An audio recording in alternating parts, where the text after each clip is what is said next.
What's up, everybody? Thanks for joining my channel. You guys saw my video a few days ago where I reacted to the Separation trailer. I was able to find the movie on Amazon. It's you have to buy it. It's $14.99. I was able to find it, and I watched this weekend. Let's get into the review.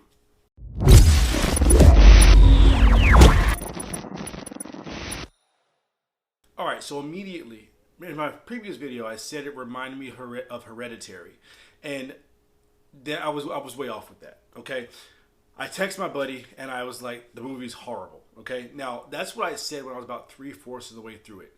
I watched the entire movie and I've got a different perspective. I want to give you guys the good and the bad. So there are movies that it's similar to. Okay, have you ever seen the movie Fear of the Dark or Darkness Falls? Those are two movies that is very similar to. Okay, the story is a good story for adults. It's a strong story for adults where a struggling artist is he doesn't have a job, and his wife is taking care of the house, their child, and everything. She ends up dying, or she ends up wanting a divorce and wanting to fight for custody because he's not really putting forth the help that she needs. Before that could happen, she dies unexpectedly. So he has to pick up the pieces and now become the father that he hadn't been before to his daughter. And there's some supernatural stuff going on, and that's pretty much the story of it. Now, the wife's father is now fighting the husband, trying to get custody because they don't trust him as a father. So that's the underlying story, not having to do with the horror. Now, it resonated with me as someone who has been laid off in the past, and someone who is the artist that understands how hard it is to build yourself up. So the story's relatable, and from an adult standpoint, it's enough to sink your teeth into. Now, if you're going to this movie looking for a scary movie, it's not scary. It's pretty terrible as far as scares go. When they started showing the scares, there's no feeling in it. There's no mood in it. There's no setup.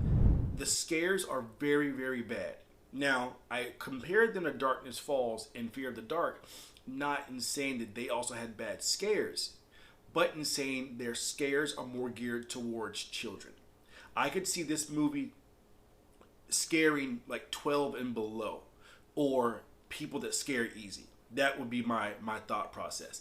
It's not very scary to those that watch horror movies, to adults that really enjoy horror movies, or even kids that really enjoy horror movies and don't scare easy. It's not that scary at all. It ends very well. It ends very surprisingly. So if you're looking for a good movie to see with your family, with your kids, you can watch this one. It's not there's not a lot of cussing and nudity or anything like that in it. So it's definitely something you can watch with kids that would watch horror movies. But if you're looking at it for yourself to find something scary, I would skip this one. Again, the story is decent. The story is something that you can seek yourself into, but the scares are just not there. I was really disappointed because the still shots looked amazing, but the way they were presented as far as the scares go, they missed the mark every single time. And I'm trying to be as nice as possible, but not one scare was legitimate. Not one scare was done well from my perspective. If it wasn't for the good story and the acting, I would have turned it off probably in the midst of the movie. But the story and the acting is what saved it, and I wanted to see what happened. So I would never tell a person like to completely not watch a horror movie. I love horror. You can find goodness in all of it. So if you are bored and you really want to see something, just know you're not going to go into it with the scares that much. It's not going to be as scary to you unless you scare easy or you're a kid. So there's my review. Let me know what you guys thought. If you've seen this movie, leave a comment. I want to know. Maybe I was off here. Maybe it just didn't resonate with me, and you absolutely loved it. I want to hear it. Let me know. If you're new to this channel, like, share, and subscribe. And I'll see you guys next time.